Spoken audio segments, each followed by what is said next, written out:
there? Yeah, just working situational football, and that's what the game is. It's all situations, and so always trying to recreate the game in practice, and then there's always really awesome learning situations. You go look at it on tape, coach it up again, try to recreate it again. Process never stops.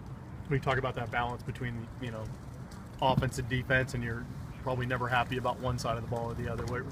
Where are you kind of at right now? Yeah, I think it's good because it's gone back and forth. It really has. I think after a while, their defense is usually ahead early on, but then also, if they get hit on a special play or they get hit on deep, they're going to correct that. So they see it a lot. So a lot of times I always think your defense should be pretty dominant in spring and in fall camp by the time you end the whole thing. Defense usually starts pretty good. Offense, you catch up by the end. They kind of know what's going on. They've seen a lot of the same plays, not game planning, putting base systems in. So that being said, was this one of the offense's catch-up days, do you feel? Well, you hit a couple deep balls, it changes the game. I mean, defense can play great for 70 plays, and 5 plays they get behind them. It's a pretty good outing for the offense, scoring 35 a game. You expect Isaiah Renfro out here anytime soon? Or? No, Isaiah will not be out here for spring, and we'll kind of evaluate his situation. He's got some personal things he's kind of taking care of. It's not disciplinary or anything? No. Is there any chance that he might redshirt then? We don't know the situation in terms of any further than what I just told you. Yeah. Difficult to see a guy like McGarry go down. He's fine. Injuries, it's fine. It's fine. Fine. What else? Let's talk football. How do you mark progress, I guess, this midway? You're hitting the midway point. I mean, what's the first thing you're going to put on film when you get back up? So you're always really looking at individuals because all it takes is one breakdown on really either side, and it doesn't look very good. So you're looking at individual progression, and there's some guys. There's a lot of guys taking steps forward, and so we're really pleased with that. Sometimes it's hard to make it all look good. I mean, everybody gets reps out here, so some of that is not going to be pretty, but you might have a couple guys really playing well, and that was a bad play by one side, but not really. Guys are progressing. Hopefully we get a little continuity by the end of spring ball and build into the summer. You mentioned guys moving forward. It looks as Chico and Andre Baselli have really stepped up as much as we think they have. I think those guys have done a nice job. I really do. I think all those guys getting a lot of reps, and so we got to be smart in terms of not wearing them out. But I think when they're getting opportunities, they're making plays. What's the biggest step you've seen Brownie take from his freshman year to his sophomore year? It's all subtle stuff. It's always going to be subtle. I mean, he played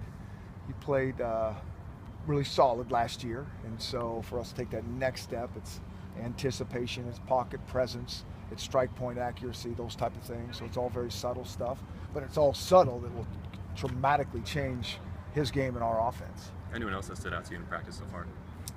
A lot of guys. I really can't. It's hard for me to go down that laundry list. Like I said, a lot of guys getting reps, and some guys that redshirted that are starting to show up, and excited about those guys. Jake mentioned wanting to improve his deep throws from last year. Aside from just he's completing more of them, what are you looking for that's telling you that he's being more consistent with that and he's throwing those the way that you want him? Yeah, it's all about sometimes again the deep ball is not just the quarterback. It starts with him. It starts with the timing he throws it, getting it up early. It starts with him putting the proper air on the ball. It ends with him giving the receiver a shot to make a play on the ball. And once he does those things, the receiver's got to go make a play.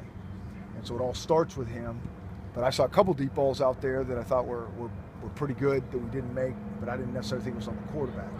So you got a couple things. Again, deep balls are low percentage, but when you hit them, they can change the game. It helped to have a guy like John Ross who could run under those. Always help to have speed, for sure. As you feel like his presence is going to change the dynamics a little bit of this offense. Obviously, he's one guy is not a cure-all, but I feel like he's that weapon maybe that. I think it's always mixing and matching in the group, and John brings a unique element, whether it's deep or even underneath. You throw him a ball where he can, doesn't have to slow down. He can use his speed and build the speed. He's really good there. From a physical standpoint, is he where you want him to be at this point? Yeah, he's doing great. Like I said, I think the receivers we just got to be smart with that. These guys run a lot out here, and we'll come right back tomorrow with another practice. And so we got to make sure, I always tell you guys, we're not trying to win spring ball. We got to be really, really smart with it in terms of keeping guys healthy and can be productive with it. Because from a year ago, just in general, what aspects of practice are you seeing that are allowing you to say, okay, we are in the process of taking that next step? Well, really how we practice, tempos, and that's really hard. It's really hard to practice at a high level, high efficient, to go really fast, and we don't tackle a lot, but it's not just running over there and standing there. We got to get ourselves in position, and when we are wrapping up, there's a certain way we wrap up. And so it's really detailed, and it takes a lot of work and a lot of conversation. So all that stuff, we go in there, and we have a lot of we show clip after clip, not just on assignment, but what this tempo should look like, and it's always work in progress. And so we're getting better at those things as well. A lot of, depending on where the guy is, some of these new guys, we start from scratch always, but sometimes you can build rapidly to more detail with some guys that have been through some of the fires with us. And tomorrow with Junior Day, just can you talk a little bit about maybe the recruiting and just in general what the perception is with the program, and how you were able to finish out last year's class, and maybe how you feel like things are being perceived on the outside? Yeah, I think we have a really good process. I like our recruiting process. I think we recruit different than a lot of people, where we're thorough, we're patient. We try to make as many educated decisions as we can, and sometimes that takes some time. I think you see it out there now where offers are being thrown all over the place, and it's early commit and early offer. Part of that game that we have to play, but we want to make sure that we're doing our due diligence and doing it the right way. And it's really hard. It's the name of the game. We got to get the right guys in it for us, and when we do that, it makes it a lot easier coaching. And so tomorrow we got a bunch of kids coming in here. We're anxious to show them a little practice and what the program's all about. How many guys do you think you'll have out here? No, we'll have quite a few. Yeah. Thanks.